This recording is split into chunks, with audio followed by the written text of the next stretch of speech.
Di sini kami mengulas tuntas tentang siapa yang akan menjadi ahli surga dan merasakan kenikmatan surga.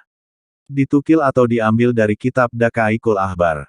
Di dalam fatwa atau ungkapan ulama, sesungguhnya dari belakang sirat atau jembatan kelak ketika hari kiamat terdapat padang belantara, atau taman di dalamnya terdapat pohon-pohon yang indah, di bawah setiap pohon terdapat dua sumber mata air yang mengalir dari surga, salah satunya dari sisi kanan dan satu lainnya dari sisi kiri. Dan orang-orang mukmin ketika mereka melewati jembatan dan mereka telah bangkit dari kubur, yaitu ketika mereka bangkit untuk dihisap atau dipertimbangkan amal baik dan buruknya, berdiam diri di atas matahari, membaca catatan-catatan amal, melewati neraka-neraka, dan datang ke padang belantara itu, maka mereka meminum dari salah satu sumber mata air tersebut. Ketika air dari sumber mata air itu sampai ke dada mereka, maka keluarlah apapun yang ada di dalamnya, termasuk rasa benci, penipuan, dan dengki, dan hilanglah apapun itu dari dada mereka.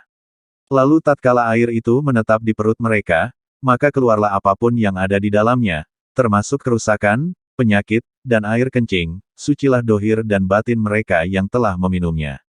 Kemudian mereka datang ke mata air lainnya, lalu mereka mandi di dalamnya, jadilah wajah mereka seperti bulan di malam purnama, jiwa dan hati mereka nyaman, dan tubuh mereka wangi seperti minyak misik kasturi. Sampailah mereka ke pintu surga, tiba-tiba mereka melihat cincin pintunya, cincin pintu untuk mengetuk terbuat dari batu yakut merah, lalu mereka mengetuknya. Para bidadari pun menyambut mereka dengan piring-piring di atas tangannya. Keluarlah semua bidadari menemui pemiliknya atau suaminya, memeluknya, dan berkata kepadanya, "Kamu adalah kekasihku, aku ridho kepadamu, dan aku mencintaimu selamanya."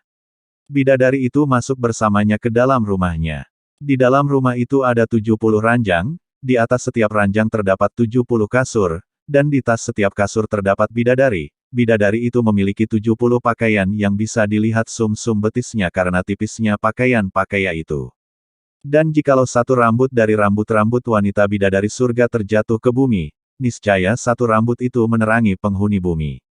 Nabi Muhammad bersabda, pakaian-pakaian surga memancarkan cahaya. Di dalam surga tiada matahari, tiada malam di dalamnya dan tiada tidur karena tidur adalah saudara kematian. Dinding surga terdapat 7 pagar yang mengelilingi semua surga. Pagar pertama dari perak, pagar kedua dari emas, pagar ketiga dari batu zamrud, pagar keempat dari mutiara, pagar kelima dari dur mutiara, pagar keenam dari batu yakut, dan pagar ketujuh dari cahaya yang memancar.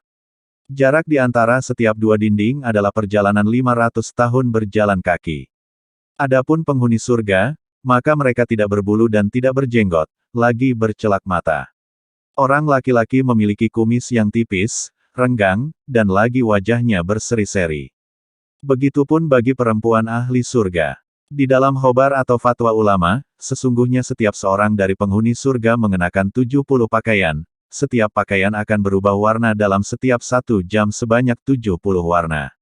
Wajahnya dapat dilihat di wajah istrinya dan wajah istrinya dapat dilihat di wajah suaminya. Dada dan betis istrinya dapat dilihat dari dada dan betis suaminya. Di dalam surga mereka tidak meludah dan tidak pula beringus. Tidaklah ada satu bulu saja di tubuh mereka kecuali 2 alis, rambut kepala, dan bulu mata. Dari sahabat Abu Hurairah, demi zat yang telah menurunkan kitab Al-Quran kepada nabinya, sesungguhnya penghuni surga akan semakin bertambah indah dan bagus setiap hari, sebagaimana mereka semakin bertambah muda dan tua di dunia. Seorang laki-laki diberikan 100 kekuatan dalam makan, minum, dan jimak. Ia pun dapat menjimak istrinya sebagaimana ia menjimak istrinya di dunia selama 1 hukup. 1 hukup adalah 80 tahun, tidak terdapat mani atau sperma, dan setiap hari ia mendapati 100 makanan. Sahabat Ibnu Abbas berkata, tatkala kekasih Allah memakan buah-buahan yang ia kehendaki dan menginginkan makanan, maka Allah memerintahkan agar para pelayan surga menyuguhkannya makanan. Lalu datanglah mereka kepadanya dengan membawa 70 wadah makanan besar dan 70 hidangan dari dur, mutiara, dan batu yakut. Di atas setiap hidangan ada 1000 piring dari emas, sebagaimana Allah berfirman. Diedarkan kepada mereka piring-piring dari emas, dan piala-piala dan di dalam surga itu terdapat segala apa yang diingini oleh hati dan sedap dipandang mata dan kamu kekal di dalamnya. Az-Zuhruf 71. Dan di dalam setiap piring ada bermacam-macam makanan yang tidak tersentuh api, tukang masak tidak memasaknya, dan tidak dimasak di dalam periuk, guci atau kendi tembaga dan lainnya, tetapi Allah mengatakan pada makanan itu, jadilah, maka makanan itu ada tanpa susah dan payah. Lalu kekasih Allah memakan dari piring-piring itu apapun yang ia kehendaki. Tatkala ia sudah kenyang, maka turunlah burung-burung surga kepadanya seperti unta besarnya. Burung-burung itu pun membentangkan sayapnya di atas kepala kekasih Allah dan berkata, makanlah daging yang segar. Wahai kekasih Allah, aku demikian dan demikian ini, aku meminum air salsabil, air kapur, dan aku dipelihara dari taman-taman surga. Lalu kekasih Allah itu pun menginginkan daging burung-burung itu. Allah pun memerintahkan agar burung-burung itu hinggap di atas hidangan dari jenis manapun yang dikehendaki oleh kekasih Allah itu. Jadilah burung-burung itu panggangan, lalu kekasih Allah yang maha luhur memakan dagingnya. Kemudian burung-burung itu dikembalikan seperti sedia kala dengan izin Allah yang maha kuasa. Surga tidak akan kehabisan makanannya, dan meskipun ia memakannya maka tidak akan berkurang apapun dari makanan itu, tidak akan berkurang apapun darinya. Nabi Muhammad bersabda, sesungguhnya penghuni surga memakan dan meminum, kemudian keluarlah bau dari tubuh mereka seperti bau misik kasturi dan demikian ini sampai abadi selamanya. Wallahu a'lam bishawab. Jangan lupa subscribe. Semoga bermanfaat.